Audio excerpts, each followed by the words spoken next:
этот прямой эфир уже который день планирую. Вот я подготовила алтарь, это совершенно для другой работы, но решила заодно провести прямой эфир, а потом уже покажу ритуал.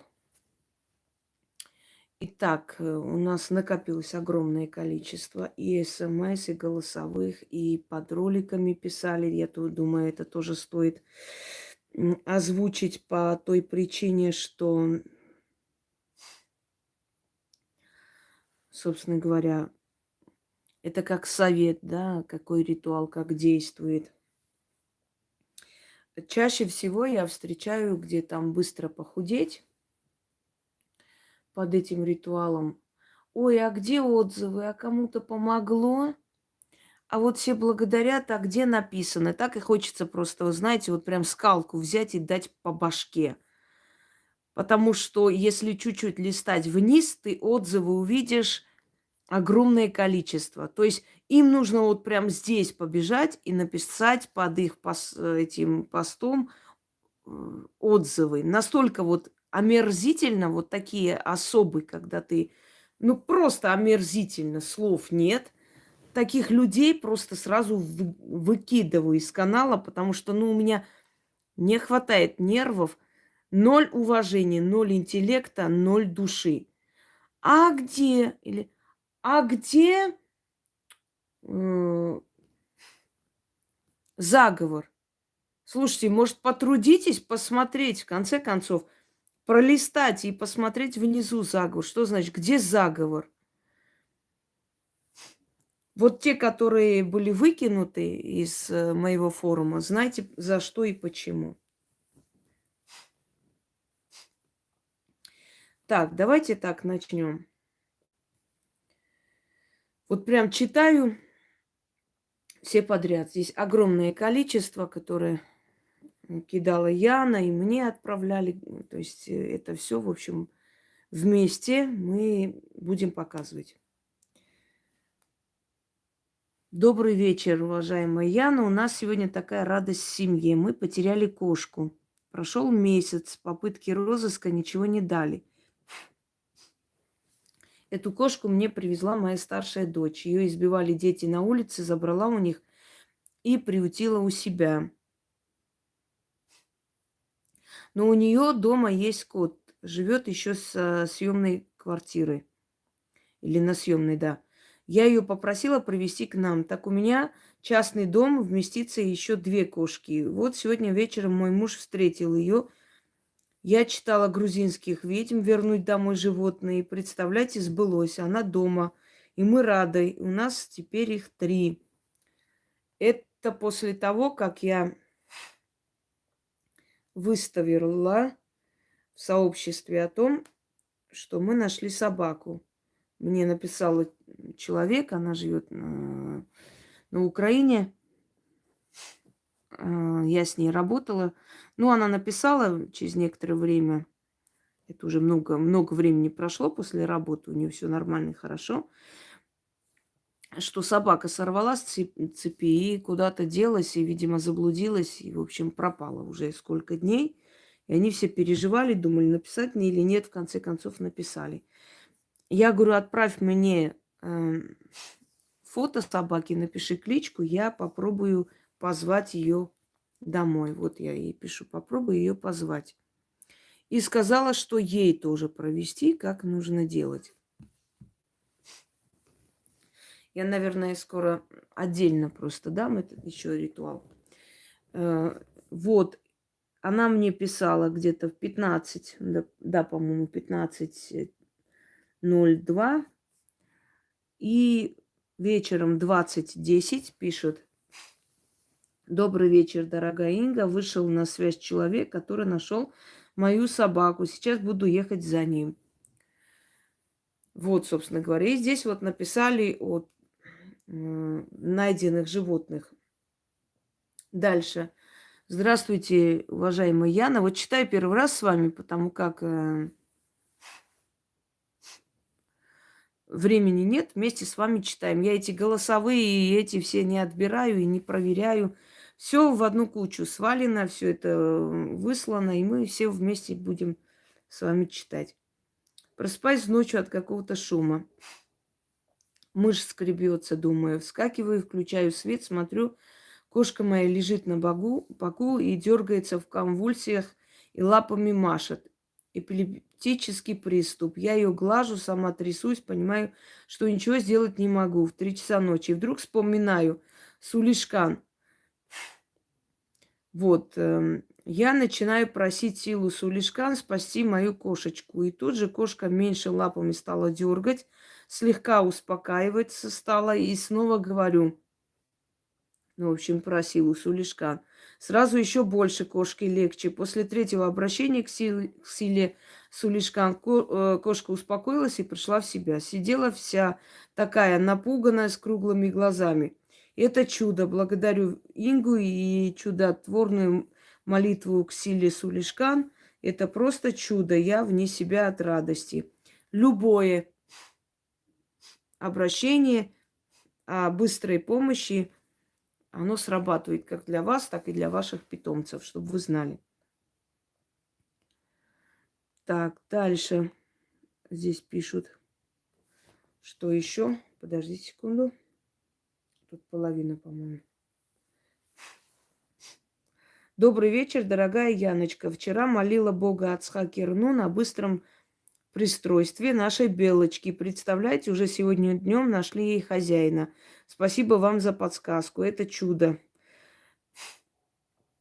И так далее. И дальше посмотрим, о животных еще есть, если... Так. Пока все. Пойдемте дальше. Добрый день, уважаемая Яна. Отзыв. Похудела. Вот. Похудела, шутя, просто так периодично воду заговаривала только утром, иногда вечером. Ела все подряд. Никакой диеты. Я не знаю, как, но я похудела. Шутя, одела сегодня платье, по фигуре оно легло легко, ничего не выпирает. Гениальный заговор гениального человека. Благодарю ведьму Ингу. Давайте дальше. Огромное спасибо. Сказать огромное спасибо – это просто чудо. Аппетита нет, он просто ушел в никуда. Я так рада, прошу прощения, если отвлекла вас своими строками. Я от радости очень счастлива, поэтому не могу сдерживать слова благодарности Инге. Ольга.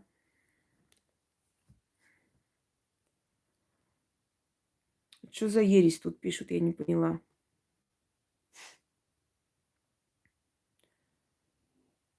Чего? Завещание пиши. Кому я завещание должна писать? Что за придурок сюда притащился? Будьте добры. Мне тут завещаниями пугает. Дайте посмотрю это существо. И выкину. Одну секунду.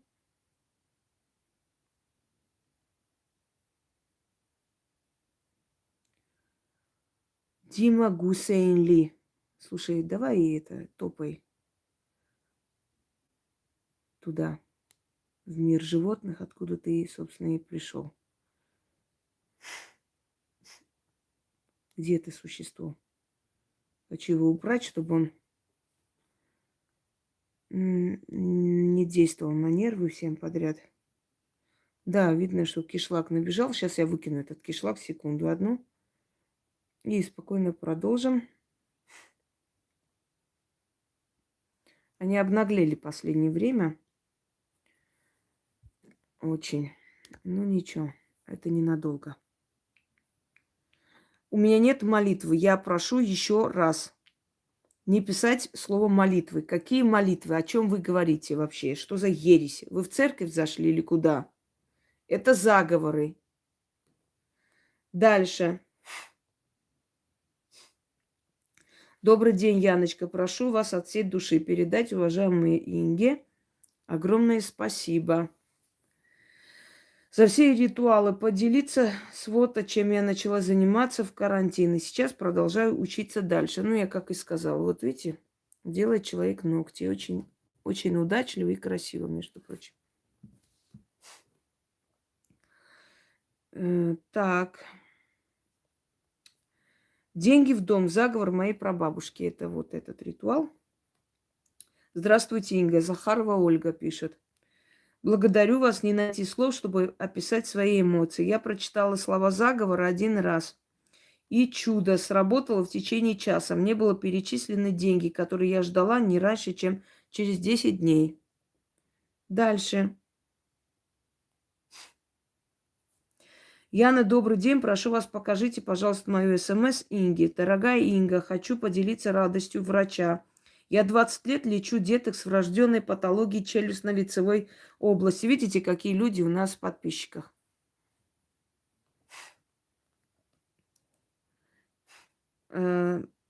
После вашего совета на канале стала часто обращаться к силе целителя-врачевателя. Да, это для врачей. Целителя-врачевателя. В древние времена обращались к душе. Считалось, что он покровительствует врачам. И если обращаться к его душе, то можно в своей области добиться больших успехов. Потому как он будет помогать в вашем деле и улучшать ваши работы. Дальше. Сегодня на прием пришел мой пациент, которого я лечу 11 лет. Я взяла ребенка на лечение с роддома, с реанимацией. У него врожденная расщелина верхней губы. Небо, альвеолярного отростка. Ребенок перенес несколько травмирующих операций. Я сделала ему на весь период лечения порядка 60 аппаратов. Надо отметить, что живет ребенок в глухой деревне, посещает меня плохо. Родители часто ругала, что мало посещают меня. И вот чудо, буквально за несколько месяцев случился прорыв в лечении. Сегодня мальчик пришел и практически заканчиваем лечение. Я сегодня скакала от радости до потолка. Этих деток очень тяжело лечить. Это монотонный труд, титанический, очень педантный. Скажите, пожалуйста, как мне может как-то особенно благодарить силу целителя, врачевателя? У меня еще много таких детей, и хочется таких же замечательных результатов. А вам, Инга, низкий поклон до земли от доктора. Я вас ждала 20 лет.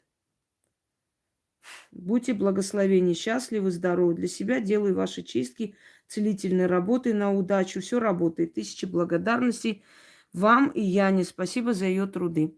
Я хочу вам сказать, дорогие друзья, нормальный человек, адекватный человек, врач, профессор, кто бы ни был, собственно говоря, адекватный человек замечательно понимает, что есть определенная сила, которая руководит нашим мирозданием, нашими судьбами, да? И даже будучи, как бы, скажем так, по идее, людьми науки и объясняя все научно, они должны, казалось бы, меньше всех верить в это все. Но на самом деле они прекрасно понимают, потому что врачи верят в чудо больше, чем кто-либо. Потому что врачи вытаскивают с того света. Врачи это чудо творят своими руками. Они спасают жизни. Они знают, что чудо существует. Многие врачи говорят, что если пациент не хочет умирать, он не умрет. Если он борется вместе с врачом, он выживает. То есть, понимаете, как вам сказать? Они с этим чудом сталкиваются чаще, чем другие люди. Как быть? Вот если вы доктор, естественно, если вас хвалят, если у вас замечательные результаты, то понятное дело, что к вам потом будут записываться за год вперед. Потому что востребованные доктора – это, знаете ли, не шутки. К ним попасть очень непросто. И понятное дело, что карьера, материальный рост, благодарность людей, признание людей, да, в конце концов, ты сам себя уважаешь, когда ты в своей сфере добиваешься высот. Можно всю жизнь быть обычным фельдшером сельским, а можно стать врачом известным. Так вот, что я хочу сказать. Вот для врачей эта сила врачевателя, то есть это та сила, которая покровительствует докторам и помогает, усиливает их работу и помогает им добиться результатов лучше, намного лучше в своей профессии. Как благодарить эту силу? Я вам скажу, можете сигару прикурить наполовину, положить на подоконник, поставить спиртное. Да, да, врачевателю. Потому как духи, силы, они питаются молекулами еды, ароматами. Но в этом случае это сила, которая, в отличие от других сил Вселенной, да, она такая сильная, характерная, и она больше любит... Подождите секунду. Она больше любит... Добрый день. Эта сила больше любит как бы такие крепкие ароматы. Они дают силу, потому что врачи, они не мягкотелые создания, они сильные люди, то есть у них сильный дух, крепкий дух. Естественно, и откуп должен быть крепленный, сильный, без всяких там сладостей и прочее, прочее. Ну и если вы хотите, если вы увидите, что ваша карьера поднимается, идет в рост, ну сделайте добрые дела, откупитесь. Вам дают возможность прославиться своей профессией, а вы кому-то помогите. Ну, может быть, собакам, кошкам, людям бедным, кому-либо. Но не этим вот товарищам, которые бухают и рожают по 20 детей. Это уже их проблемы. Я имею в виду, может быть, пенсионер, может, инвалид, может, человек, который не может о себе заботиться. Подождите, дорогие друзья, пока что ее не освободили, эту девушку. Когда освободят, идут работы сейчас по ее освобождению. Если получится, тогда откупайтесь. Стандартный откуп.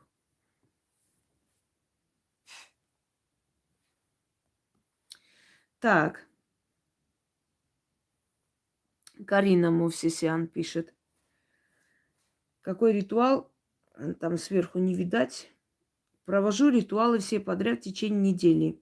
Репортирую. За этот коротенький срок продала вещь, которую не могла продать в месяц. Получила 2 выплаты за авиабилеты, которые компании кормили обещаниями с мая 2020 года. Сын купил машину из автосалона с хорошей скидкой. Плюс подарок дали, зимние шины. Друзья, ритуалы и обряды реально работают. Только не ленитесь их делать. Огромное Инге спасибо. Всех благ. Пожалуйста. Идем дальше.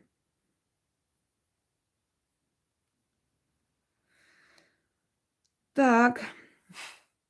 Суд над врагом. Внизу написано. Не могу не написать. Инга, вы потрясающий человек. Я долгое время не могла, Анна. Так. Кублинская у нее фамилия. Я долгое время не могла купить квартиру. Мне постоянно отказывали банки. Я провела ритуал Бир Тенгри. Далее просила вашей помощи, чтобы желание сбылось. И еще делала ритуалы. Они потрясающие, и слава богам, купила 3. Пожалуйста. Радости моей не было предела. Вы просто человек с большой буквы. Огромное вам спасибо, благодарность и так далее. Ну вот, пожалуйста. Я же говорю, за это время, пока я здесь на канале, я уж не знаю, сколько народу купили квартиры. Очень много. Реально много. Но, по крайней мере, на моей памяти таких вот СМС я знаю больше, может, 120 раз уже встречала за последний год. А дальше там кто пишет, кто не пишет. Я же не всегда успеваю все смотреть. Скатерть-самобранка. Дорогие друзья, скатерть-самобранка. После этого ритуала люди начали писать, что продукты им начали возить. Свекровь продукты привезет, еще кто-нибудь. Ну, оно же для этого, чтобы вы деньги не тратили на продукты, чтобы у вас было всегда поесть, и как бы отсюда, оттуда, или вам давали денег столько, чтобы вы могли как бы себя обеспечить. Пожалуйста, Тамуна. Так, Зара Зарипова. Здравствуйте, Инга, спасибо большое вам за ритуал. Это скатерть-самобранка. Значит, я провела этот ритуал, и мне буквально через 2 часа позвали... сейчас она на латине написала, не совсем. Позвонил мне друг и принес мне продукты. Огромная вам благодарность. Вот. теперь давайте вперемешку, наверное, с голосовыми. Здравствуйте, уважаемая Инга. Здравствуйте, Яночка. Здравия желаю всем жителям Ведьминой избы. Благодарю вас за возможность поделиться достижениями 2020 года. Я делала различные ритуалы, денежные ритуалы, на удачу ритуалы, в том числе и делала ведьме Ание ритуал замечательный, просить помощи у неба и богини Афродите. Очень хотела сделать ремонт дома, так как ремонт требовался. И представляете, в одну ночь, не углядела я, и произошло задымление в ритуальной комнате. Моя богиня Фортуна погибла в огне. Такое бывает. Вызвали пожарных, ремонтировались очень долго, полгода. Но дело в том, что мы ничего за это не заплатили, потому что все произошло за счет страхования. Отремонтировали полдома, все замечательно, все великолепно, чисто, просторно, хорошо. Помогли нам построить новую веранду соседи. Мы купили нужную мебель новую, получили что-то бесплатно. Я извиняюсь, просто очень плохо слышно. Вот человек говорит, что все это сделали бесплатно. Оказалось, что это входит в страховку, хотя редко вообще в наше время такое делают. Но дело не в этом. Дело в том, что почему у нее это возгорание произошло. Скорее всего, она никак не могла собраться. Знаете, пока у нас джинсы не продырявятся, да, мы не выкинем, новые не покупаем, причем до последнего. И вот, видимо, просто она очень долго тянула с обновлением жизни. Но так уж получилось, что вот этот пожар, значит, сделали ремонт на кухне, сделали ремонт там, тут, купили, обновили мебель. Значит, нужно было с чего-то начать, понимаете? Если человек долго тянет, его как бы толкают к этому. Не всегда нужно видеть через призму какого-то там страха. Иногда это получается, потому что человек, не решается долго. Для того, чтобы его просто подтолкнуть, знаете, такое не было бы счастья, да несчастье помогло. Вот из-за того, что... То есть это началось, и вот они одно сделали, второе, третье, обновили жизнь, одним словом. Слушаем дальше. Заказала фортуну. Я заказала немножко другую фортуну, но представляете, по ошибке продавца пришла та же самая фортуна, которая была, но только побольше у меня. Я записала. Я читала на увеличение хозяйства и читала на машину. Очень хотелось отремонтировать машину. Представляете, мне отремонтировали машину по страхованию. Потом сделала ритуал на быстрые деньги. Он просто работает ошеломительно. Через 2 дня мне подарили новые замечательные сапоги. Получила в подарок. Ритуалы оздоровления очень хочу прям порекомендовать. Амхарский ритуал Вашинга. Я так понимаю, мне помогает, наверное, генетика у меня совпадает. Потом очень помогает армянская сила, чистка. Это просто шедевр. Получается, как новый человек, заново рожденный. Все ритуалы с тканью, с черной, красной и золотой тканью. Прям вот очень хочу отметить и порекомендовать. Потом ваш ритуал сиятельному льву, в льву делала уже 2 раза, на январь-февраль. И то, что я замечаю, что мои слова проходят. Я хочу вас поблагодарить, пожелать удачи и прям огромное вам спасибо, Инга. Я благодарю богов, что я встретила вас на своем пути, что вы мне не отказали в помощи. Благодарю вас. Всего доброго. Всем удачи. Так. Яночка, здравствуйте, пишу отчет. У меня просто шикарная рабочая неделя. Мы в декабре, самый сезон продаж, когда у наших коллег было по 60 заказов в день, у нас было один и то через день. Сейчас активизировались клиенты из Америки, Канады. К слову, работа с долларом у меня тоже лучше получается. И вчера у нас было 21 заказ, сегодня чуть меньше. Курьер не успевает. Берем еще одного. И это стечение обстоятельств. У меня хорошее настроение. Пусть даже не все гладко, но это решаемо. Где-то что-то затягивается, но все равно это деньги, соответственно, возможности как минимум не наращивать долговые обязательства. Еще один момент. Я провожу ритуалы с фортуной, у меня постоянно рядом брат. Знаешь, что это неправильно, он читал заговор только пару раз, все остальное время слушает лекции Инги. Так вот, у него случайным образом получилось закрыть 2 миллиона долга и на свой новый проект нашел инвестора. Ничего себе случайный образ, который одолжил ему 25 миллионов. Блин, где этот инвестор? Позвоните ему. Дайте ему мой номер. То, что он летает, это факт. Весной мама боялась, что он с собой что-то сделает. Настолько он был деморализован. Понятно вам? Я просто не знаю, как выразить свою благодарность Инге и вам за то, что приняли мои просьбы и направили к ней. Огромное спасибо.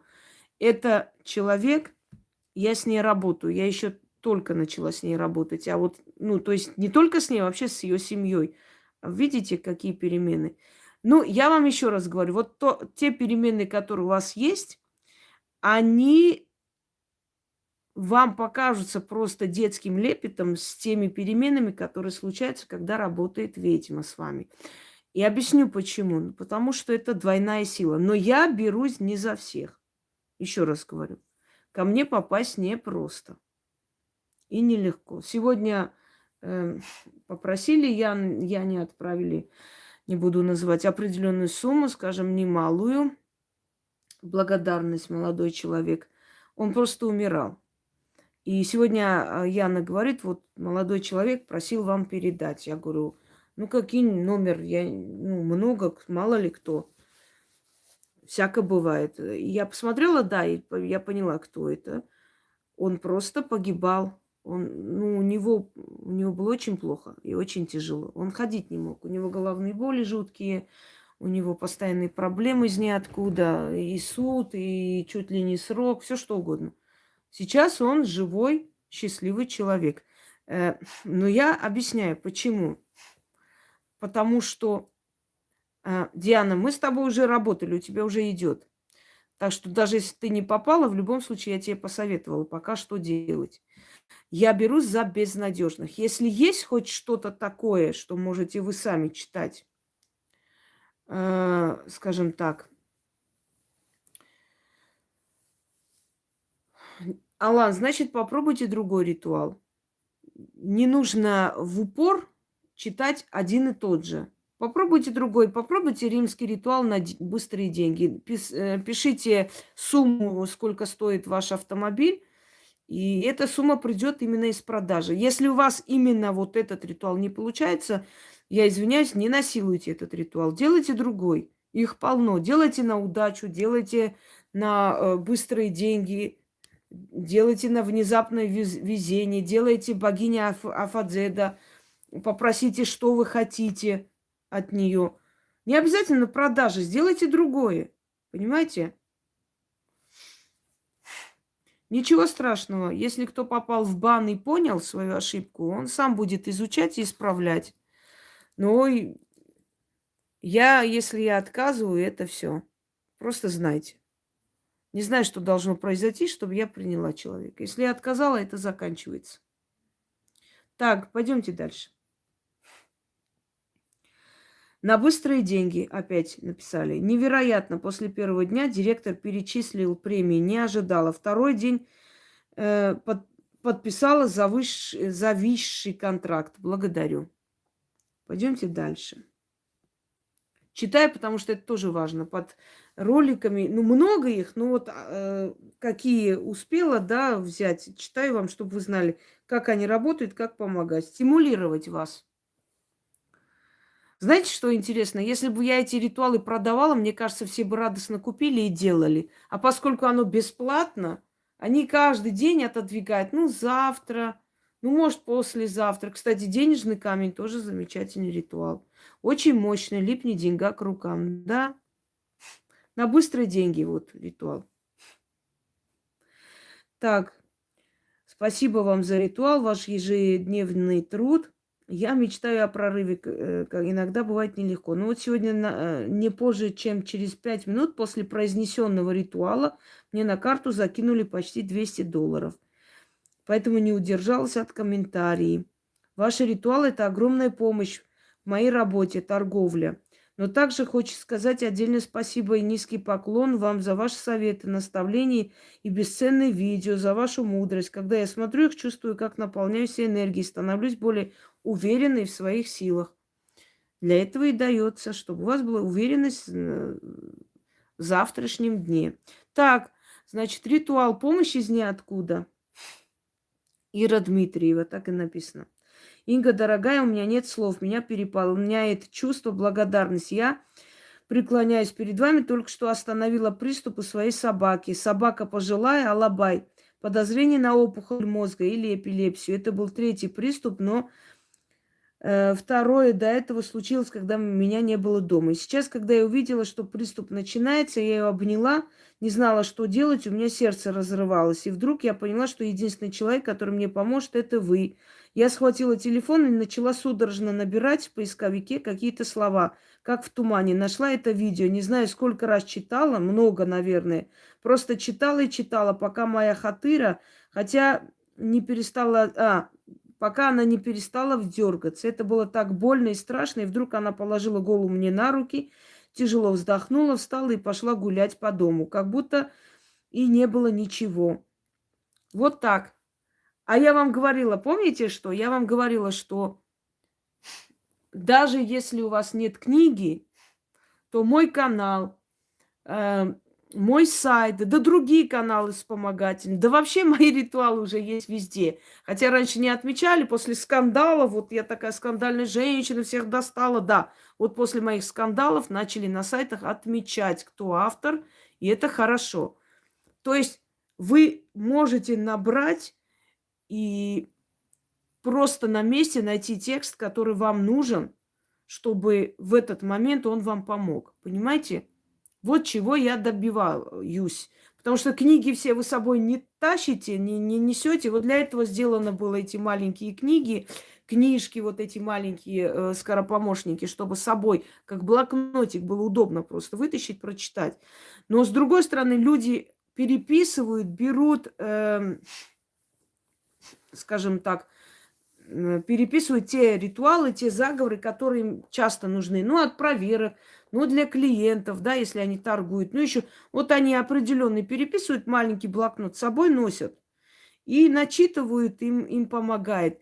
А еще вот, пожалуйста, это целые, все книги, которые есть, все 15 книг, они помещаются в этих каналах. Вот человек набрала, и под роликом, естественно, есть ритуал, сразу можешь читать. То есть тебе не надо целый ролик пересматривать, переписывать. Мы сделали все для того, чтобы у людей просто была человеческая жизнь. Я вам объясняю. Это любовь к людям. Как бы не ругают человека, которого хотят исправить.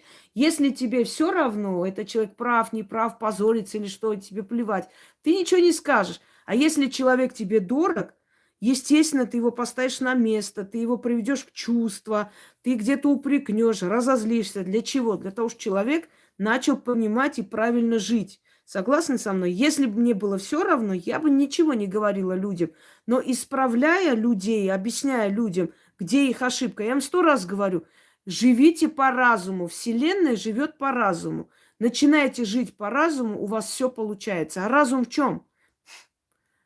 Уважай себя, не люби того, кто тебя не любит.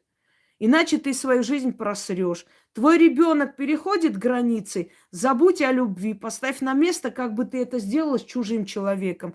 Закройте свои чувства. Пушкин, когда пишет «души, прекрасные порывы», нам кажется, что он говорит о прекрасных порывах нашей души. Нет, он говорит «души, прекрасные порывы». У него стихи двоякие, никогда не замечали? Так вот, душите прекрасные порывы, они ничего хорошего не дают. Вот всегда, когда мы отдаемся чувствам, эмоциям, любви, обязательно теряем карьеру, все теряем, все. А если мы подходим трезво, брак – это дружба, это уважение. Когда меня спрашивают, ты меня любишь? Я говорю, я прежде всего тебя уважаю. Без уважения нет любви. Без уважения любовь это просто страсть, постель, которая потом заканчивается, это все уже надоедает. И знаете, как некоторые молодые думают, что вот замуж там создать семью, под мыслями эти создать семью они имеют в виду элементарную постель. Они скучают друг по другу, и они хотят быть вместе. И эти их слова, я хочу с ним создать семью, мне нужна семья. На самом деле, рассматривайте для молодых, я хочу с ним спать чаще, чем обычно, потому что мне это надо. Это молодость. Но потом эта острота, она заканчивается. Как у меня бабушка говорила, 1 год друг друга будут облизывать, а потом начнутся проблемы. Так вот, потом, если поддаешься только чувствам, только инстинктам, а инстинкты управляют нами в любом случае, то потом ты понимаешь, что это все заканчивается, и эта острота пропадает, и все такое. Уже мы с ума не сходим друг по другу, да, мы часами не красимся, что сейчас мой муж зайдет в комнату, чтобы он меня вдруг не видел непричесанную. Остается что? Остается уважение. Если уважения не было изначально, если была просто тупая страсть, уважения не было, мы начинаем друг на друга смотреть трезво. И эта любовь тоже пропадает. Вот о чем я говорю. Ко всему относитесь очень трезво. Пусть ваши дети не думают, что им в этой жизни вы должны, обязаны дать просто так все. Дайте им понять, что невзирая на то, что ты мой ребенок, я еще посмотрю, ты заслуживаешь, чтобы я тебе оставила то, что создала. Или я оставлю совершенно случайному человеку, а ты создавай свое. Дети не должны ждать, пока родители помрут, чтобы прийти их дом продать и пару копеек. Дети должны работать, подниматься, иметь свое. А родительское – это уже дополнение, это уже твое. Ты знаешь, что у тебя еще есть от твоих родителей, а ты потом это все вместе отдашь своим детям. А у нас как-то, знаете, так воспринимается, что до пенсии они должны сидеть, и поэтому женщины и выходят на митинги, дайте нам больше пенсии. Конечно, кормить надо сыновей, их детей, их внуков и так далее, поэтому мне пенсии не хватает. Понимаете, о чем я говорю? Я просто видела жизнь, да, знаменитых людей, я их лично знала, как они старались для своих детей, для сыновей, собирали самые необычные такие украшения для внучек, чтобы ничего не осталось, дорогие друзья. Как только их не стало, все это распродалось, все это ну, засрали туда-сюда, повыкинули и все. И вся эта заслуга этих великих людей, все никуда, все в ноль. Особенно мне очень неприятно, когда я вижу, умирают актеры, да, величины просто мировые. И тут же, как шакалы, их дети, внуки делят все эти бриллианты, все такое, тут же продают, тут же между собой. Ну неужели нельзя это сохранить в семье, отдать, передать своим детям дальше? Обязательно это нужно все это распродавать и между собой делить. Понимаете, на самом деле деньги, они уходят. Остается то, что мы купили, создали, построили. Деньги, они, правда, улетают. То есть в денежном эквиваленте деньги, деньги. Богатые люди, они не дураки, они вкладывают в дома, покупают огромные там эти, ну, земли покупают. Например, Рублевка. Рублевка, которая 30 лет назад вообще нафиг никому не была интересна, но 10 лет назад земля на Рублевке стала стоить довольно дорого. И я знаю людей, которые в этой Рублевке, у них там дед или кто-то еще, в общем, по линии матери получил маленький кусочек земли и там построил дом. Но этого достаточно, чтобы просто взять и продать, я не знаю, за космическую цену. Приезжали люди к ним, они там живут, значит, 7 человек прописаны, еще и дети есть, там дерутся каждый день. Они не алкаши, просто они бедно живут, потому что особо не стремились ни к чему. И вот они мне писали, что вот предлагают купить этот дом. Этот человек говорит, если вы боитесь, что вас кинут там на деньги, на не знаю что, давайте я вам куплю 4 квартиры в Москве. Поедем вместе, я пропишу эти квартиры вам, вы пропишите эту землю с этим всем вместе на меня. Нет, мы не хотим, это нашего деда в дом. А знаете почему? Потому что им так интересно. Они так любят. Это у них каждый день Санта-Барбара, крики, значит, проклятие, все на свете. Ну, им нравится этим людям жить в этой клоаке. Они ничего менять не хотят. Ничего. Я думаю, ну это же ж надо, вот какие мозги, да? 4 квартиры вам дают за кусочек земли, ну потому что ему там хочется строить. Красивое место, там вот, значит, там живописное место, лес рядом. Да продайте вы и идите к ядрене фени, живите отдельно, не грызите друг друга. Нет, зачем? Так же неинтересно. Интереснее каждый день проклинать друг друга, вот. То есть я говорю о том, что здесь тоже эмоции, чувства перемешаны. Они друг без друга не могут. Вы видели, вот, например, соседи, которые каждый день должны драться, кошку отравить, что-то написать на дверях. Вот нравится им это. Милиция, полиция, прокуратура, участковый. Вот нравится этим людям так жить. И ты говоришь, ты своих детей не жалеешь? Почему я должна вот это? Да я бы уехала. Я сильный человек, я не слабовольная, я не малодушная, но видя, что каждый день мне приходится вот это терпеть, и мой ребенок растет в этих криках и проклятиях, я бы уехала. Я бы все бросила к черту, уехала, чтобы у него была здоровая психика. А здесь, понимаешь, дело принципа. Кто кого раньше загонит в могилу. Или женщин, например, каждый день избиения, издевательства, унижения терпят в надежде, что все равно дом, и это все останется мне. Она превратилась уже в старуху, вот такая вот кастрюлька с золотыми зубами. Все, ничего нет, ей 40 лет, она выглядит как на все 70. Он изменяет, делает все, что хочет, издевается, все такое. Она все это терпит, сидит ради чего? Потому что ей неохота самой что-то делать. Вот чтобы не покинуть вот это вот рубеж, знаете, комфорта. Как можно спать с мужчиной, извините за выражение, который откровенно при тебе разговаривает с другой бабой, приводит ее? Как ты после этого ложишься с ним в постель? Вот как вообще это? Я не могу понять и не хочу понимать. И не желаю. Бывает там любовь, грубость некоторое время. Но вот до такой степени откровенная измена. Человек мне пишет, он спал с другой бабой, прям специально перед окнами, пришел с ней, сношался, и мы смотрели, и дети смотрели. Я говорю, дальше что? Ну, вы знаете, вот как-то вот любовь, она вот как-то тянет. Я говорю, знаете, вот таким женщинам, я вот повторяюсь и уже не раз говорила, я говорю, таким женщинам, как вы, должны ставить памятники из говна. То есть из того, из чего вы состоите сами. Там нет ни матери, ни женщины, ни человека. Понимаете? Абсолютная живность. Извиняюсь за выражение. Вот. Дичь, это как раз про них придумали, точно. Да. Так что вот так. Пойдемте далее. Это так, советы на ходу. Да, омерзительно, нет уважения. Нет, и мужики тоже. Один мужик мне написал, вот, жена изменяла, уходила, потом я это можно вернуть, я хочу вернуть, помогите. Я сказала, нет, я не занимаюсь.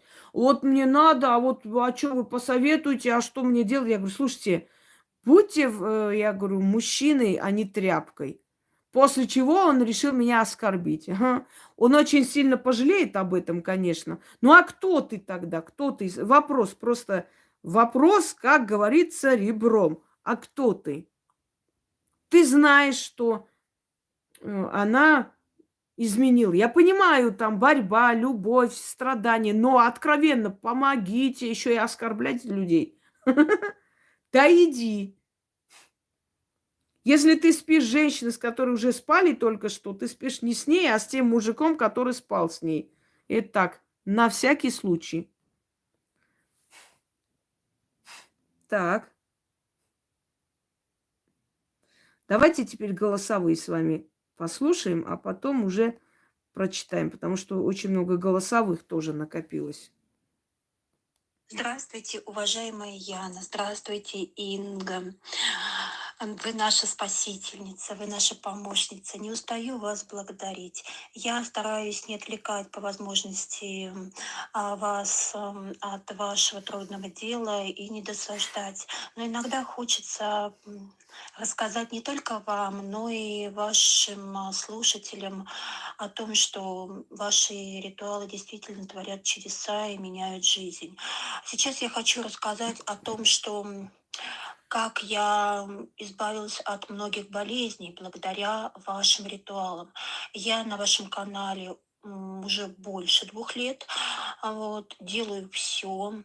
Вот. Как только выходит новый ритуал, я с жадностью его слушаю и уже сразу думаю, где что нужно, что-то нужно подкупить, что-то нужно сделать. И когда это с жадностью быстрее бегу это делать. Делаю ритуалы каждый день, иногда по 10 с лишним штук сразу, ну, в зависимости от обстоятельств, от усталости, ну, от многого это зависит.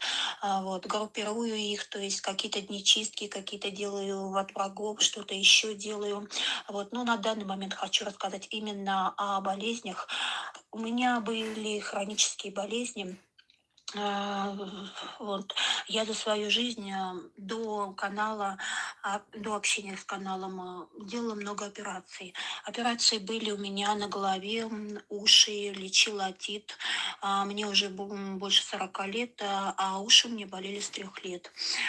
Выйдя замуж, я наконец-то занялась своим здоровьем, попала к хорошему врачу. И меня оперировали, меня спасли, буквально с того света вытащили. Это было еще уже давно. Вот. Но после этих операций мне вернули слух, но у меня начались последствия послеоперационные, хронические, так как операций было много, больше 6 штук на одной стороне уха, и на правом, и на левом. Были перерезаны нервы неоднократно, конечности нервные, и все это отразилось потом впоследствии. То есть были аллергические реакции в носу, на аллергию на холод, хронический гайморит был, потом, значит, лимфоузлы воспаленные на шее, шишки. Вот, нерв у меня воспалялся, и даже была однажды парализация лицевого нерва. Это было очень крайне неприятно. Лицо перекосилось, дергалось, и я очень испугалась, что это останется на всю жизнь. И все это у меня возобновлялось каждый год, особенно зимой, да и летом, когда малейший сквознячок, у меня уже все дергалось, и я постоянно носила с собой мази, согревающие, противовоспалительные. То есть я и на работе мазалась, и летом. Это было крайне неприятно, так как мазь, ну, летом в жару мазать, на глазах у всех, запах, пот, ну, это все вместо духов и дезодорантов у меня были мази. Вот. Также у меня под мышками были тоже операции, ну, наверное, как это называют, сучьевыми. Было не... Вот представляете, сколько мучений у человека. Некоторые жалуются на свою жизнь. Вот представьте, а есть люди, для которых каждый день это испытание. Вот каждый день для них подвиг. С утра до вечера этот день провести для них просто подвиг. Это реально тяжело. И когда тем более это проявляется, когда это видно, понимаете, это очень непросто. Давайте дальше послушаем. Наверное, она скажет, каким образом это все убрала. Только операции оперировали, тоже воспалились лимфоузлы, гнойные, все это было очень страшно летом. И я очень этого боялась, повторения. Я постоянно делала компрессы, даже летом. Я уже сразу чувствовала, что у меня начинало все воспаляться. То есть я очень тяжело мучилась этими заболеваниями. То есть лимфоузлы, воспаление лицевого нерва, то есть хронический гайморит. Все это я от всего этого избавилась, и я думаю, что уже навсегда только благодаря ритуалам Инги. Вот. Что именно я делала? Вот, послушайте внимательно. Мне все время пишут. У меня, извиняюсь, болят там ноги, суставы. Я буквально недавно вам подарила секреты древних знахарей. Я продолжу эту серию. Их секреты, как они делали, методика, но не оставили заговоры. То есть мы знаем, что они так делали, изучали, смотрели в книгах, пару слов оставили, может, пару намеков, но не именно открытые заговоры. Я вместе с их знаниями, вместе с их рецептами, вместе с их этими, скажем так, определенными э, как его, ну, в общем, определенные части, да, ритуальные части, я это все нашла и добавила свои заговоры. Мне пишут, вот у меня суставная боль. Я говорю, откройте тайны древних знахарей, там есть, как лечить суставы. Ой, я не знаю, а это долго, а вы можете мне скинуть. Все, я кидаю этого человека в черный список и разговаривать не хочу, потому что мне это уже достало. Еще я буду сидеть и кидать. Внизу человек набрала текст. Пролистайте вниз, посмотрите по тексту. Лечение суставов. Ну, неужели это так тяжело? Вылечили суставы многие люди. Возрастные боли, неважно. Там нужно всего лишь ножница, чикать над головой кого-нибудь, попросить вот так вот над головой, как будто тебя стригут.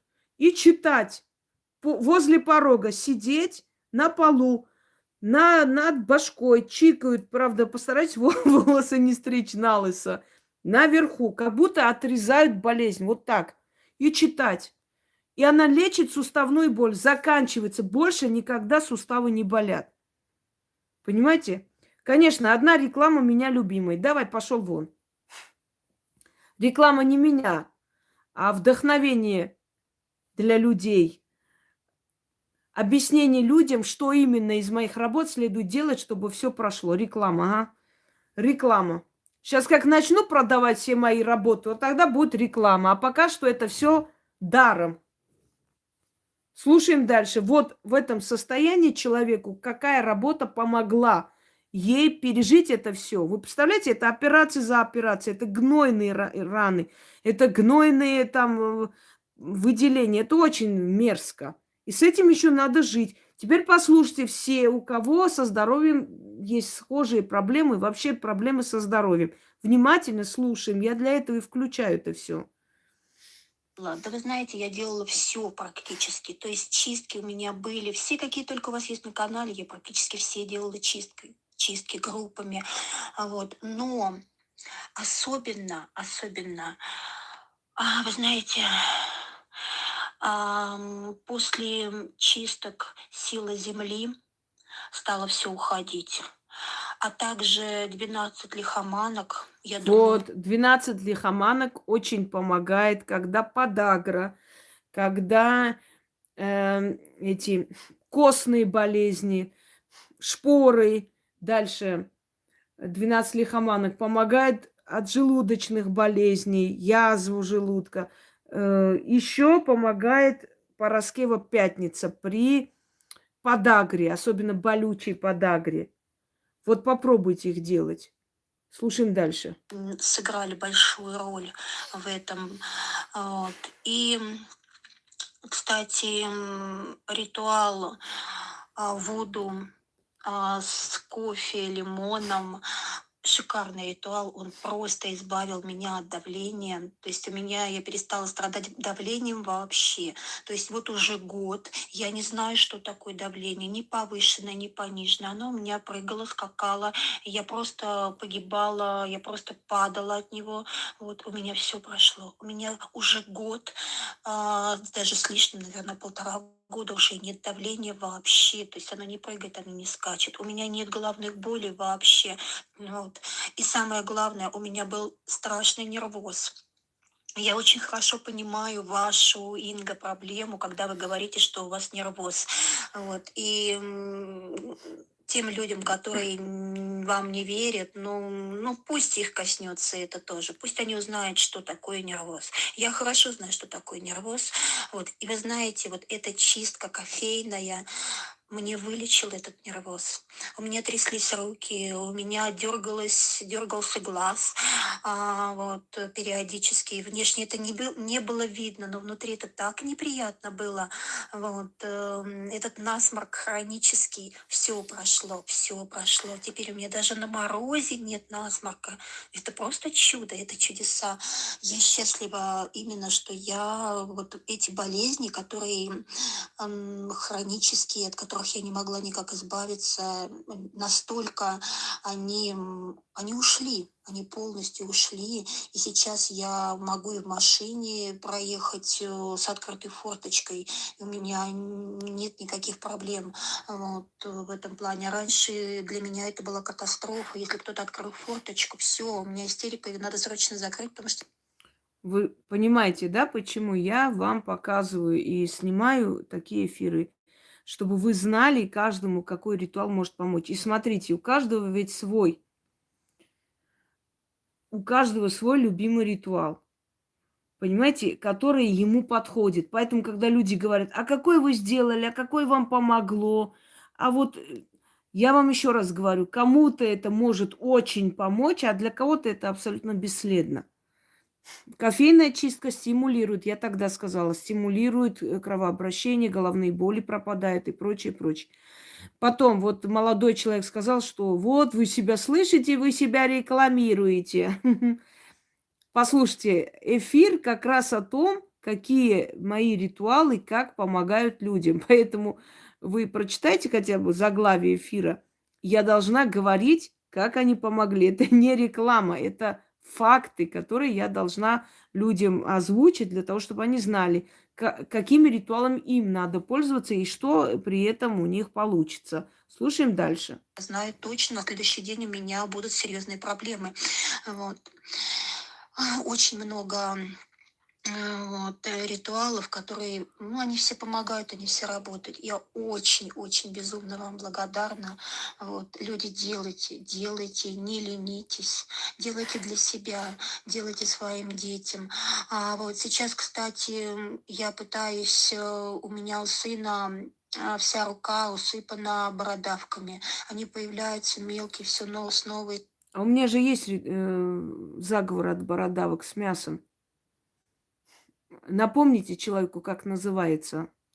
Вот я сейчас, столько давала, что уже не помню ритуалов. Там и для здоровья. Ну, я пишу немножко по-разному, чтобы одно и то же не было, как бы исцеляющие ритуалы. Что еще было? Эм,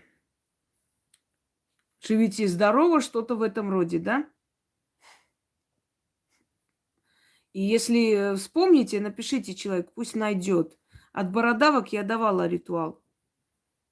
снова. Там уже, наверное, штук 15 их. К сожалению, я не нашла у Инги именно ритуал от бородавок. Может быть, когда-нибудь она и сможет выставить именно непосредственно такое, если это вообще нам можно делать. Дайте-ка секунду, сейчас найду. А, так, ведьмина изба. Сейчас найду. Вылечить кожные болезни для всех. Мне кажется, в этом должно быть от бородавок. Это вылечить кожаные болезни. Поищите-ка. Лечим детей. Вот, да. Найдите значит, лечим детей. Под ним посмотрите, от бородавок должно быть. Видите, у зрителей это все есть. Больше, чем у меня. От кожных болезней есть еще лечим детей. И там можно найти различные способы убрать бородавки или там лишнее мясо на лице и на руках.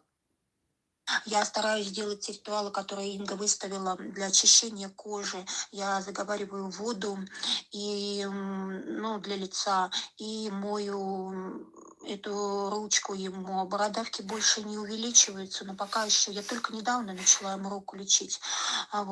Не знаю, что еще из ритуалов попробовать, но буду пробовать. Я думаю, что другие ритуалы, которые там от псориаза, что-то еще, возможно, они тоже и от бородавок подействуют.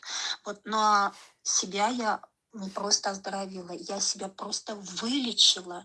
Так что, люди, лечитесь, лечитесь. Инга — это ангел, сошедший с небес, посланный нам. Вот. Здоровья, здоровья всем.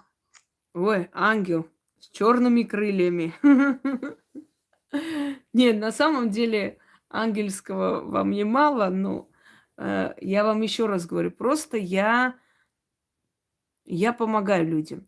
Я просто даю людям то, что им дает возможность жить полноценно. Вот и все. Просто помогаю. Вот то, что я за эти годы создала, то, что я нашла, то, что я передаю вам, мне передавали. Мне еще нужно тетради изучить ведьмы Александры, которую на днях отправил. Да, я немножко смотрела, пока надо посмотреть. Может, найду там нужное вам, а может, нельзя. Вот. Я просто передаю то, что мир духов через меня вам отдает. Понимаете?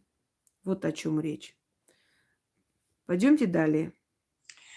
Уважаемые Янга и Инга, я уже посылала вам голосовое сообщение о том, как я вылечила свои болезни. В Оговорилась немножко. предыдущем я сообщении Мгм. не рассказала вам, насколько чудодейственный ритуал у вас очистить кровь, для очищения крови. Обновление крови. Помните, я вам сказала, у вас может поменяться состав крови. До такой степени он сильный. Поменять, ну, в общем, по-моему, да, исцеление крови, насколько я помню. С гранатовым соком. Это просто чудо. Этот ритуал, он просто меняет все в организме, понимаете? Люди, делайте, делайте. Это волшебный ритуал. Это не только очищение крови, это Я вам объясню, что дает очищение крови. Зачем нужно нам очищать кровь, исцелять кровь? Дорогие друзья, очищение крови дает очищение от угрей лицо, потому что кровь, когда она пассивная, есть такое выражение в медицине, активная кровь и пассивная кровь. Вот бодяжник, знаете такой, ой, бодяга. Зачем бодягу мажут на лицо? Потому что оно приводит кровь в движение, то есть усиливает кровопоток, и кровопоток всасывает в себя вот эти все угри, все эти рубцы, послеугревые сыпь и так далее. Активная кровь, она всасывает это все, убирает, и поэтому у человека лицо чистое. Почему люди, которые часто ходят в баню, они думают, что очищается у них лицо, кожа только из-за того, что поры открываются, и из-за того, что там пар и так далее, да? Нет, не только из-за этого. Баня, она делает кровь активнее.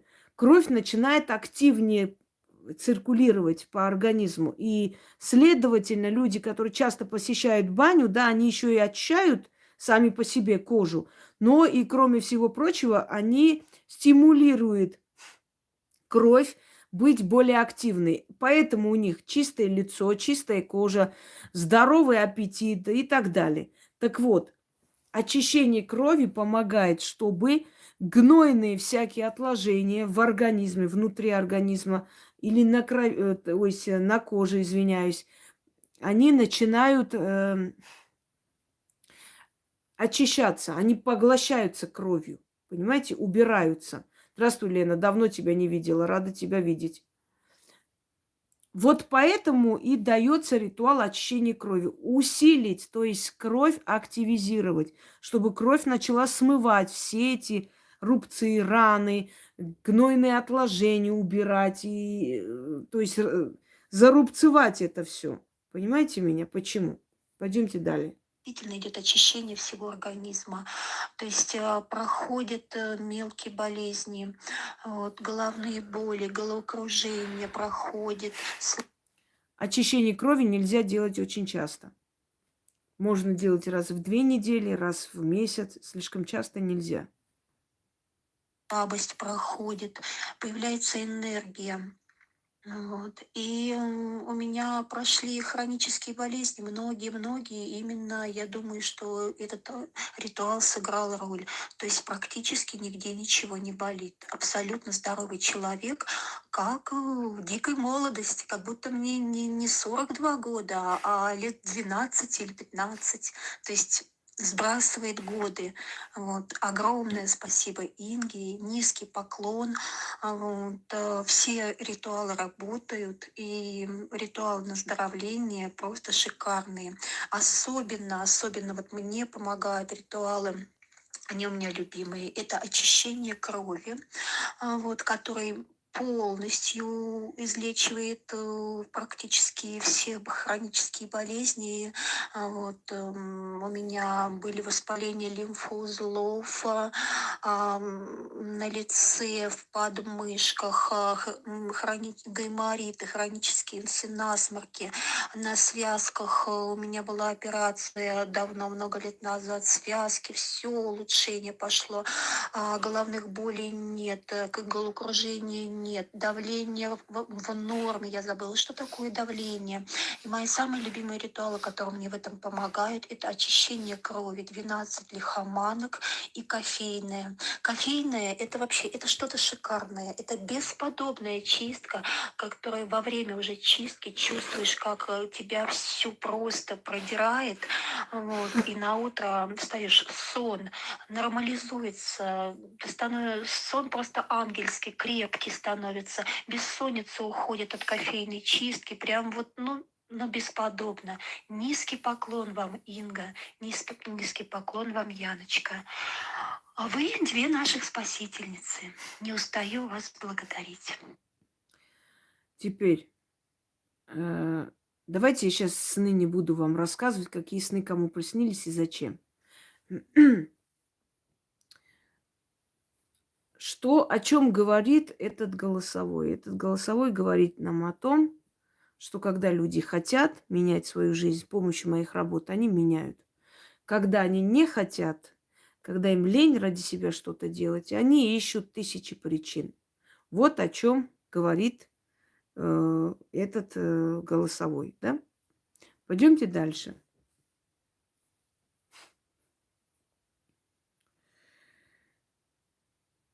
Э, Так,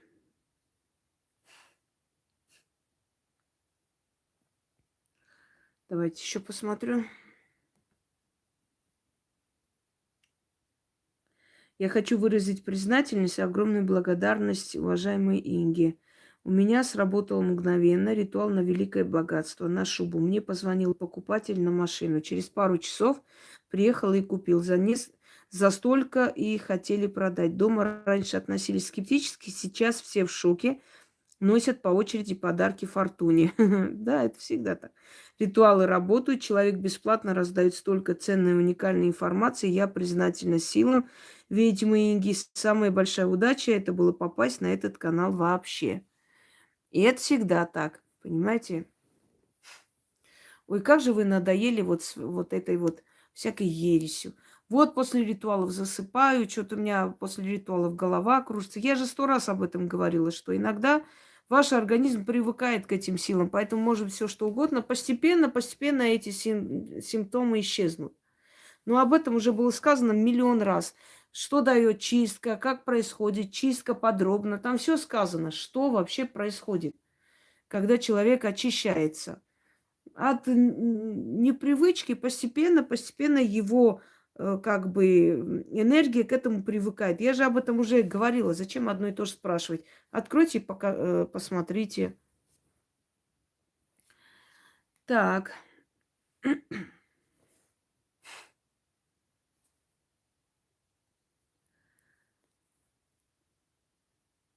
дальше посмотрим.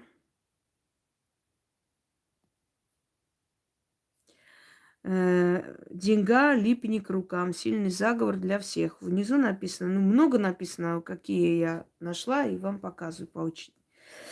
Здравствуйте, ведьма Инга. Сегодня читала ритуал вечером продала машину, 2 года не могла продать. Огромное вам спасибо. Вот вы говорите, продажа машины не получается. Не делайте именно продажу, вот конкретно продажу. А вот, пожалуйста, липни деньга к рукам. Какая разница? Вы хотите деньги, вы призываете, придут эти деньги через продажу. Потому что не обязательно, как они должны прийти. Вы просите деньги, если вам есть что продать, оно продастся, и через него деньги и придут.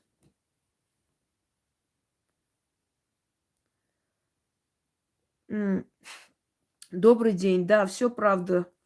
Инга, липни деньги к рукам, тут же переписала, как только вы нам его подарили. Мужу мать ни с того ни с сего дала 400 тысяч рублей, чтобы он погасил кредит, в который влез с бывшей женой. Хотя свекровь достаточно жесткий человек. Вчера мы оба сидели в полном шоке. Читаю этот заговор каждый день, плюс еще делал на помощь любимому. Работает инженером в «Газпроме». Их заставляют делать прививки от коронавируса. После ритуала он сдал на антитела. Анализ показал 99% антител, якобы. Ему их делать не нужно. То есть чему я безмерно рада. Да и вообще, как поменялась моя жизнь, я в шоке. Благодарю вас, Инга. Долгих счастливых лет жизни вам. И вам того же. Дальше посмотрим, который у нас еще мы не смотрели. Голосовые, может быть. Угу. Давайте послушаем еще. Первое, что я сделала, конечно, чистки.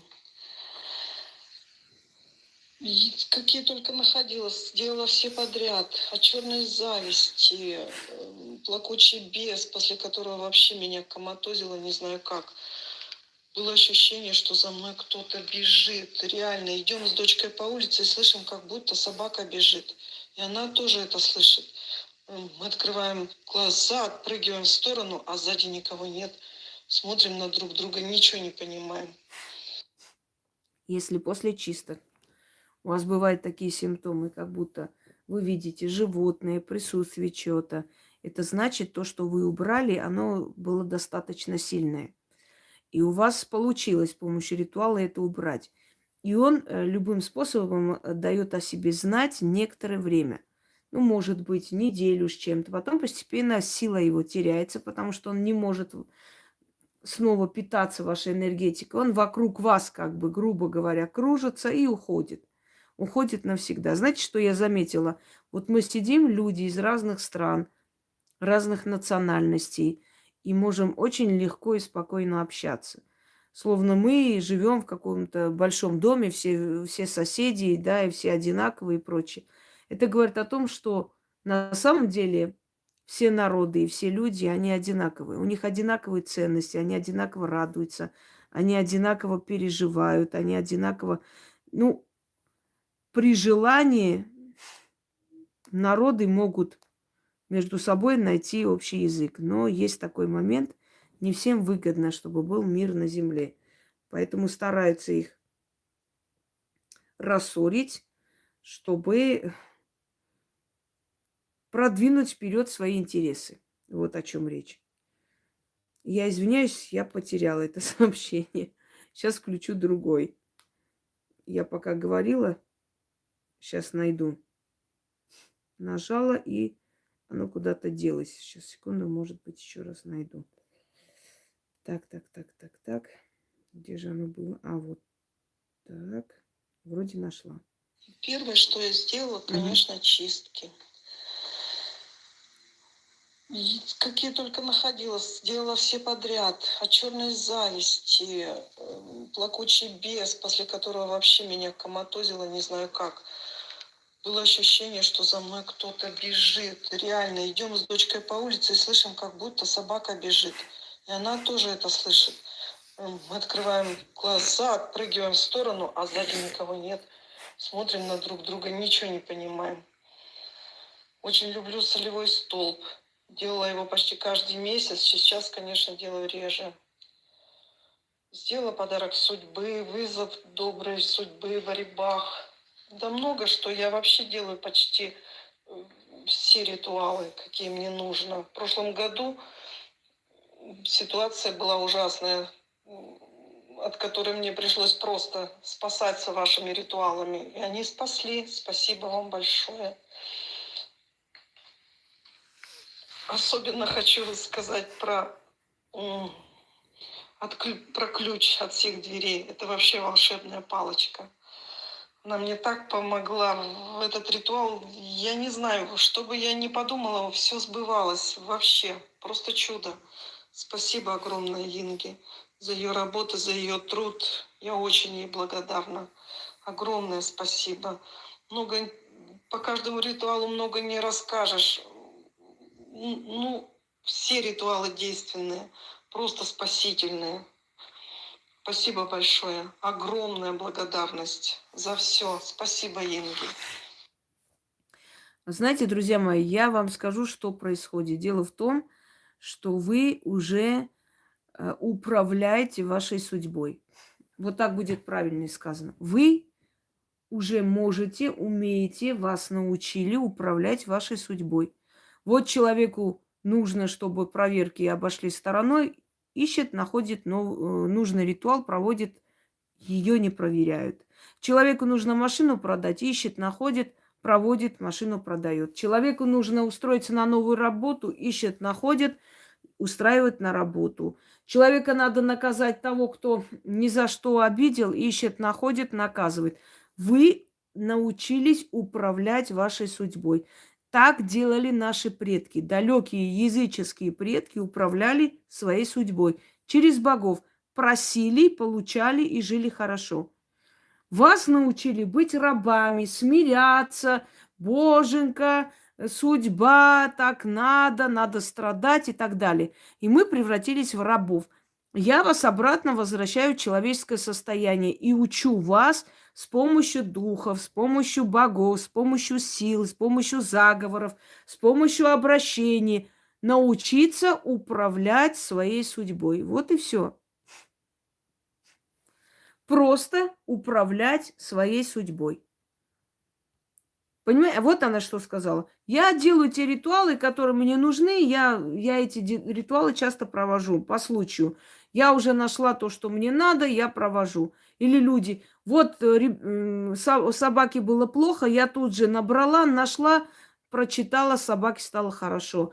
Я куда-то ехала, мне надо было, чтобы уступили в цене, я набрала по телефону, все на распродаже, прочитала, пошла, мне в цене уступили. Я хотела новых клиентов, взяла, прочитала «Липни деньга к рукам», мне начали звонить и заказы, мне второй курьер уже нужен. Мне надо было вот это, я взяла, начитала, провела, мне это сделали. Вы понимаете, какая прелесть? Вот реально, вот просто подумайте, до какой степени приятно жить, когда ты знаешь, вот мне надо вот это сделать, я пойду начитаю, и вы настолько уже уверены в этом становитесь со временем, как будто бы вот настолько уверены, что вот вы знаете, что сейчас телевизор включите, и там будет фильм, что он обязательно включится, экран. То же самое происходит в вашей жизни. Вы уверены, что вы придете, начитайте, и вам сделают так, как вы хотите. Женщина говорит, столько лет, там, директриса не разрешала. В общем, что-то ей было очень нужно, а ей никак не шли на уступки. Она прочитала мой заговор, чтобы было, как я хочу. Вот на веревку пошла, сделала этот заговор, начитала, пошла с ней поговорила, она тут же ей сделала. Хотя 4 года ни в какую не хотела идти ей на уступки. Вот это называется прелесть. Это называется управлять своей судьбой. Это называется с помощью силы духов жить так, как ты хочешь. Разве это плохо? Я вам 100 раз говорю, бракуют мои ритуалы те люди, которые нагоняют на вас жути, понимаете? Им не выгодны счастливые, уверенные в завтрашнем дне люди. Им выгодны загнанные, забитые, запуганные. Их легко обработать и заработать на них денежки, запугав их. Поэтому, говорю, те бесхребетные существа, несчастные, малодушные, которые тут услышали, там услышали, тут же начали говорить, ой, а я вот боюсь, а я вот делаю ритуалы, а мне плохо не будет чего-то. Они недостойны перемен. Поэтому до их мозга это и не дойдет. И никаких перемен у них не будет.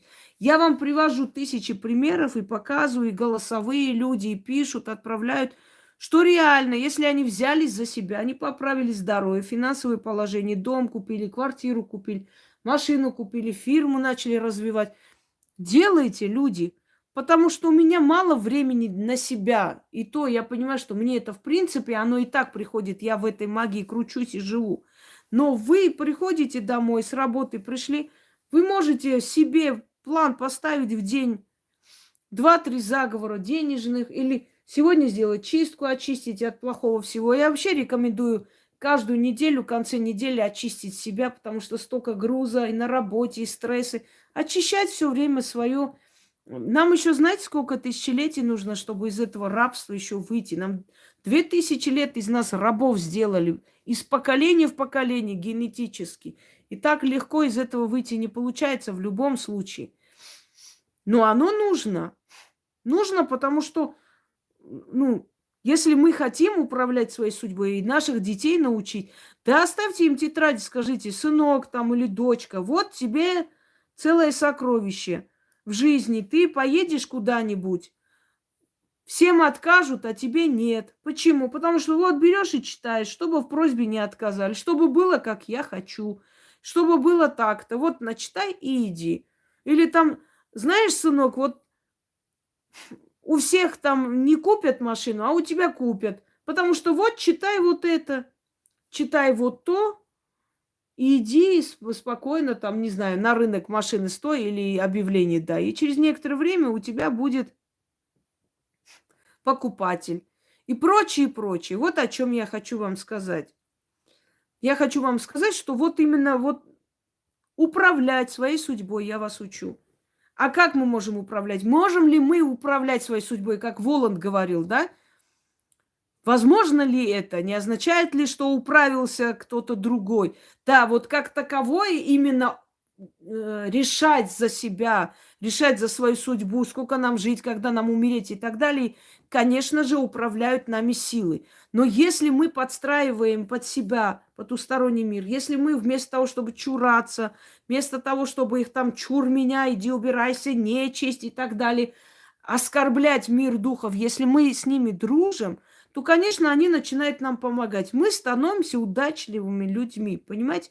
И тот вчерашний неудачник, у которого были долги, у которого были там за плечами чуть ли не срок, и неудачные там попытки вообще всего, сегодня становится удачливым человеком, который спокойно живет. И у него есть уверенность, что если чего-то не получится, дорогие друзья, тысячи, миллион различных ритуалов, заговоров, кроме моих. Но не все они рабочие. И на личной силе они не работают. Вот то, что я вам даю, называется инструмент.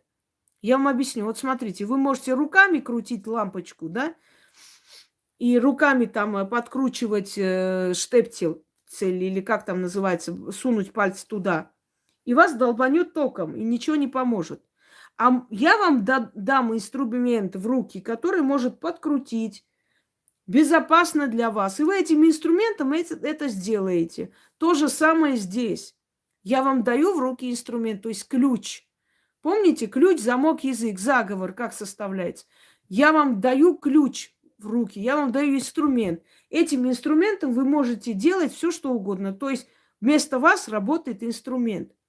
Вам всего лишь надо этот инструмент брать в руки. То есть вам всего лишь надо читать, больше ничего. Давайте дальше.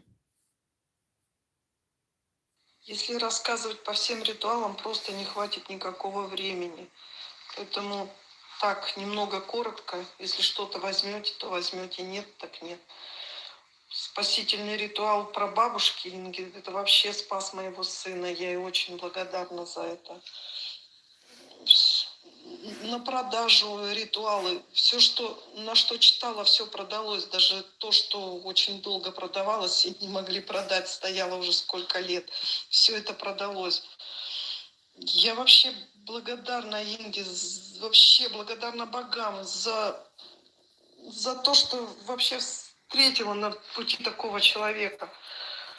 Дай Бог ей вообще, я не знаю, пусть боги ей дадут здоровье, счастья, удачи. Самое главное здоровье, конечно, ее близким, ей. И с Новым годом вас всех! Это старая запись. Я вам скажу. люди, которые пытаются хаять мои работы, почему они позорятся в итоге? Реально оказываются в позоре. Потому что силы, которые передали для людей, для их благополучия, они не любят людей, которые мешают им выполнить свою функцию. Они, по сути, вмешиваются, понимаете? Очерняя эти работы, они вступают в единоборство с силами Вселенной. Ведь это же ими дано. Вы понимаете, если бы я от себя это делала, просто для себя, вот, просто красивой стихотворной форме, вроде бы ритуал, оно бы не сработало. Работает только тогда, когда это дано, это разрешено. Вот она тогда работает. А если оно работает, значит, это дается от сил Вселенной. Ты представляешь, ты высмеиваешь силы Вселенной, ты смеешься над ними. Ты смеешься над сакральным, которые дают силы судьбы. И понятное дело, что тебя они накажут. Как правило, наказывают. Вот о чем. Понимаете? Дальше. Да. Я хотела что-то сказать, но уже забыла. Давайте продолжим.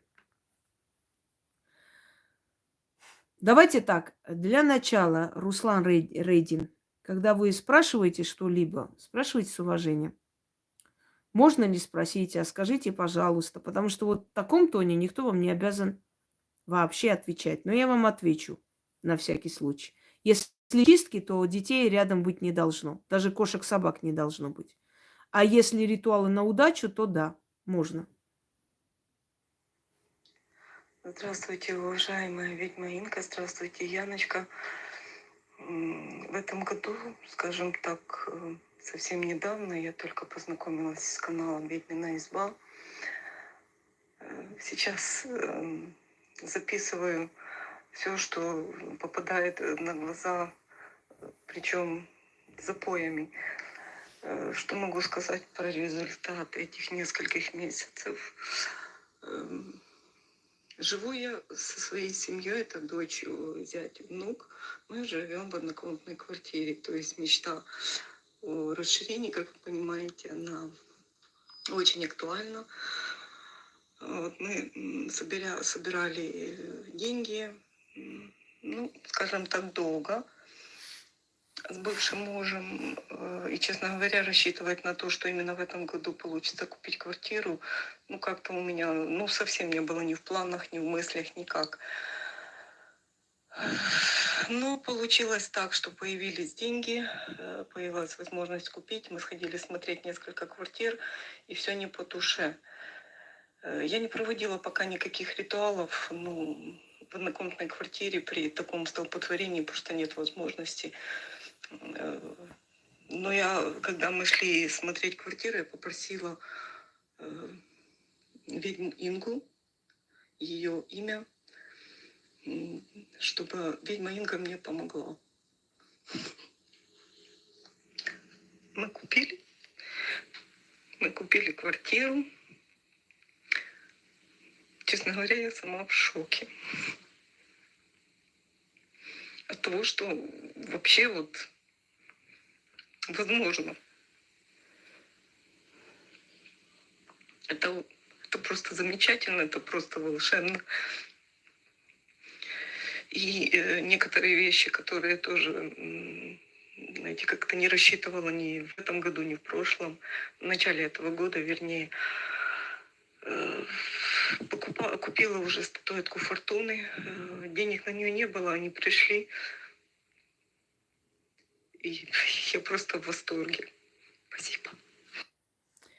Ой, дорогие друзья, меня уже, честно говоря, вот этого самого, сутками. Ой, дайте нам, пожалуйста, там у хозяина города просить квартиру. Я выложила 2 ритуала. Один для практиков, второй для обычных людей, но он был немножко другого типа. Там надо было сначала одно провести, потом другое. Но поскольку у меня все время сливали каналы, некоторые ритуалы не очень много, ну, может, десяток или 15 где-то ритуалов. Так, затерялась. В книгах они есть первого тиража, а вот так вот в пространстве как бы их нету. Я поискала, думала, может, кто сохранил. Нет. Придется, наверное, второй раз снимать. Послушайте меня, я не жадная. Я вам еще раз подарю этот ритуал, но подарю в таком вот комплексе, вместе, более усиленно, чтобы уж наверняка получалось. Ладно уж. Это тоже вам подарю. Надеюсь, оцените. Но э, да, подарю. Но учтите, это не говорит о том, что у вас прямо сейчас получится. Это надо будет, это в отличие от ритуала здоровья или денежного, да, это сразу не получится, потому что деньги, они сразу приходят, а имущество, сами понимаете, нужно к этому идти. Но, по крайней мере, тем, кому я дарила еще, когда не опубликовала, они покупали квартиру в течение, ну вот, в течение 2 лет. То есть год, полтора, один случай даже через 3 месяца они купили, как-то у них получилось, в какой-то момент получилось, в общем, повернулась вся сделка. Ладно уж, не будем жадничать, еще раз сниму. Но просто я не люблю одно и то же снимать, правда. Если ритуал уже удалили, я говорю, ну ладно, все, в книгах будет и хватит на этом. Но проведу. То есть я покажу вам, просите у хозяина города э, жилище и просить для всех. Немножко усилю, чтобы оно получалось. Но учтите, вы должны будете это провести каждый месяц. Раз в месяц провести, пока не получится. Когда у вас получится купить, вы должны откупиться ведьме. Это знайте. Я вам объясню почему. Потому что это идет через ее силы. Надо откупиться, чтобы это жилье вам принесло удачу, и чтобы и второе, и третье у вас получилось потом купить. Согласны на это? Тогда я вам подарю. Да и я так подарю. Не откупитесь, ваше право. Никто за вами ходить не будет и не ходил. Это уже потом в следующий раз попросите, эти силы вам не помогут. Так вот, я хочу вам сказать, что просто у каждого города есть свой хозяин. И вы должны определиться, вы здесь ли хотите дом, или вы хотите здесь работать, купить в другом доме. Это тоже, то есть в другом городе, это тоже вы должны учитывать. Но я вам объясню, да, я вам объясню. У хозяина города я просила жилье, и он мне дал. Он мне дал 2 жилья вместо одного. Так что я тоже просила жилье. Как это, знаете, сапожник без сапог. Потом я поняла, что мне тоже сапог нужен в конце концов. А то сапоги всем раздаю, а сама босиком хожу. И я попросила. Я хочу вам сказать, что люди, которые проводили мои ритуалы и проводят, у них намного шикарнее дома, чем у меня. У них намного лучше жизнь. И я рада этому. Рада, это мое достижение, понимаете? Как говорят, да, ученик превосходит учителя. Ну, в этом случае, наверное, да. Я иногда смотрю алтари и думаю, ничего себе, даже я не додумалась до таких красивых алтарей, как мои зрители. Но мне это приятно, это уважение к силам. Еще раз вам повторяюсь, те, которые ни хрена не делали, ничего не делали, ни о чем представления не имеют, в один момент пойти просить у хозяина города дом бесполезно. И следующий момент. Этот ритуал должны провести те, кто уже год на моем канале делал и получал. Кто меньше года, им вообще этот ритуал трогать не стоит. Провести надо хотя бы год. На моем канале уже есть. То есть уже понимают, как что делать. Хорошо? Так что поделюсь я. Ладно уж. Так и быть. И последнее давайте послушаем. Наверное, и устала я. На этом все. Пойду я сделаю кофе Фортуне и себе. И продолжим. Да, мне еще нужно будет, да, кое-что еще забрать и снять. Мне еще подарки, атрибуты для магии Вуду отправили точно. Мне это тоже надо будет забрать у Яны. Забыла совсем. Доброго дня, Яна, и доброго дня, Инга. И, возможно, все подписчики Инги в чате, может быть, мне повезет, и мое сообщение будет выставлено. Инга вот сейчас сказала, что нужно по возможности отправить свое сообщение, как я, допустим, пережила 2020 год.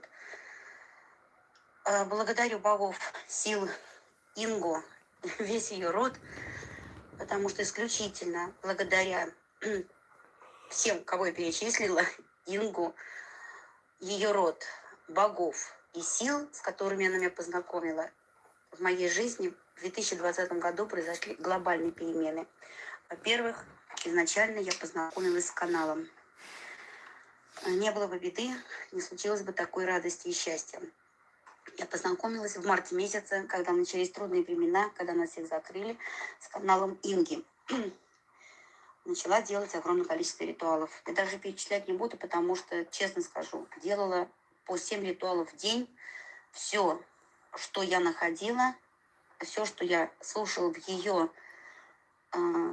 роликах, все сразу тут же находилось, все тут же делалось. Каждый день 6-7 ритуалов. Мои перемены в жизни глобальны. В октябре месяце я смогла приобрести в ипотеку квартиру. Почему для меня это радость? Потому что раньше я это сделать не могла по очень весомым причинам. Видите, опять квартиру. Уже который раз мы слушаем. А сколько мы не слышали, да? Постоянно квартиры, жилье. Это хорошо, потому что каждый человек стремится к своей крыше. Еще хочу сказать, пока не забыла. Значит, можете отправить еще голосовые, буду выставлять. О переменах, о прочем, обо всем, что вам хотелось бы сказать именно по ритуалам. Это первое. Второе. Прошу одно и то же здесь не писать. Я только что сказала, что ритуал попросить у хозяина города жилье осталось только для практиков. То удалили. Поэтому я воссоздам еще раз, то есть и усилю, чтобы оно получилось быстрее. Если раньше надо было в совокупности с чем-то, сейчас немножко посильнее сделаю.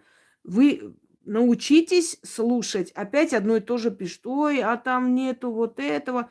Вы слушать умеете или нет? Только что я сказала, что я снова выставлю, но усилю, чтобы уже не надо было ко мне обращаться отдельно, открывать дороги.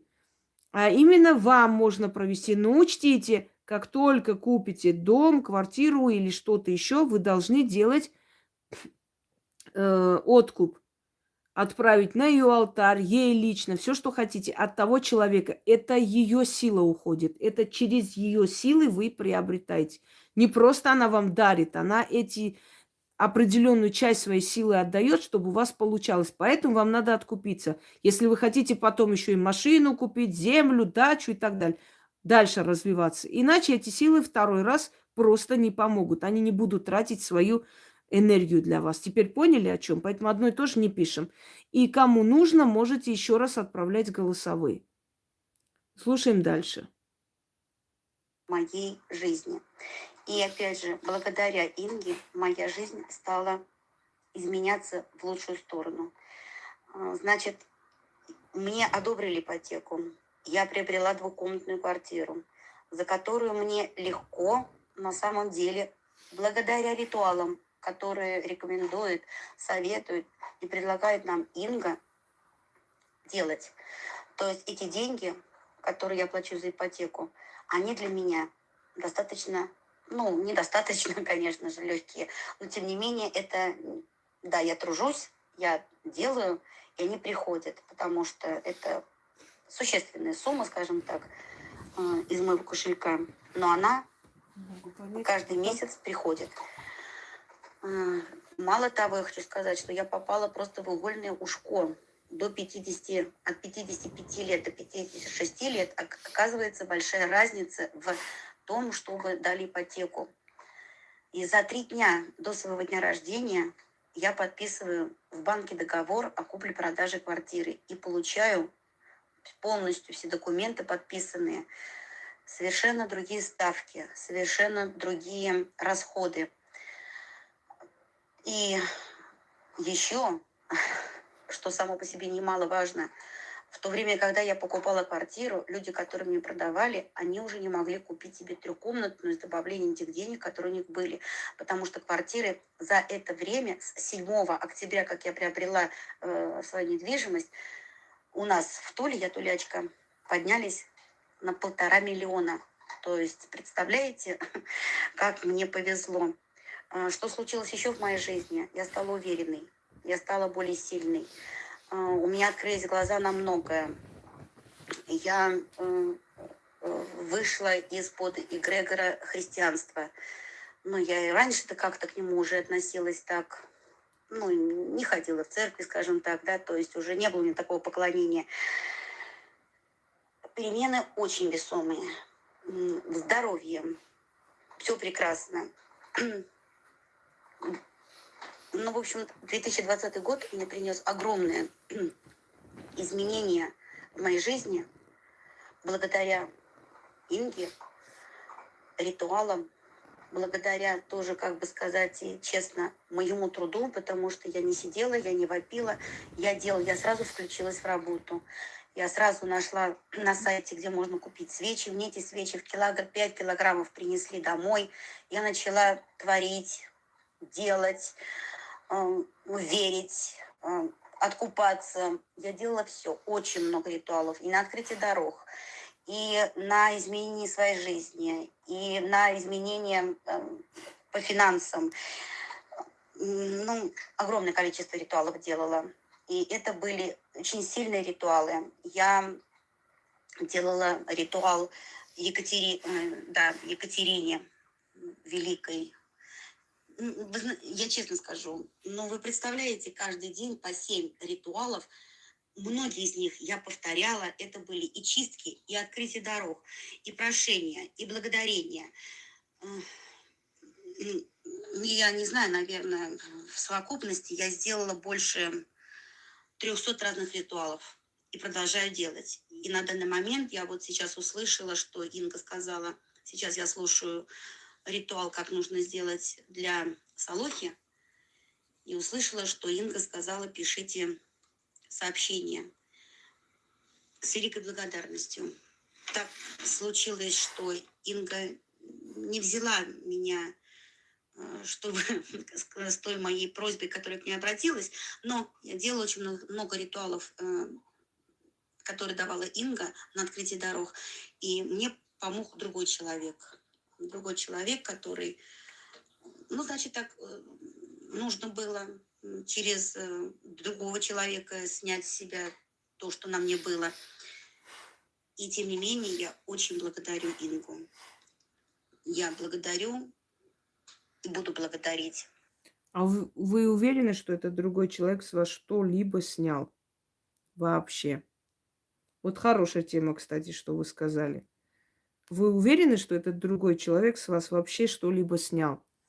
А не вы сами с помощью моих работ очистили себя и пошли к этому человеку уже тогда, когда у вас все было в порядке. У вас просто уже были перемены. Вот просто ради интереса. Опять же, видите, все равно человек, как бы зная, видя мои работы, ни за что, ни про что пошел кому-то что-то оплатил. А надо ли было это делать вообще? Вот поэтому я у вас и спрашиваю. Вы уверены, что этот кто-либо вас реально почистил? Вот есть такая уверенность? У меня почему-то нет. Мне почему-то кажется, что у вас просто взяли деньги просто так, а все остальное вы поправили сами с помощью моих работ. Вот в чем дело. Ну да ладно, это не страшно. Просто зачем вы ходите и оплачиваете непонятно что, когда вам бесплатно дарят? Вот это мне никак не понять серьезно. Зачем вы оплачиваете то, что вам дарят бесплатно? Он имеет вообще смысл это делать? Подумайте над этим. Это хорошо, что вы сказали.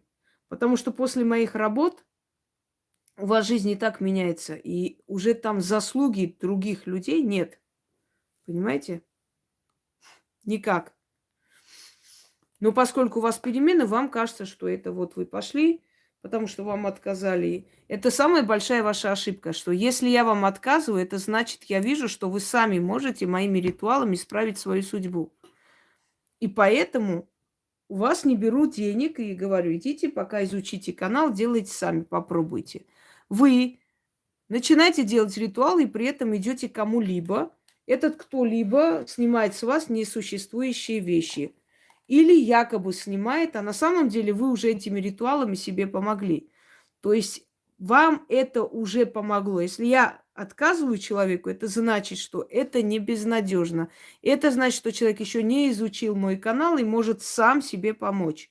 То есть зачем тратиться, если ты можешь сам сделать? У тебя, возможно, это может уйти не так серьезно в данный момент, или уже застарелая вещь, она уже заканчивается.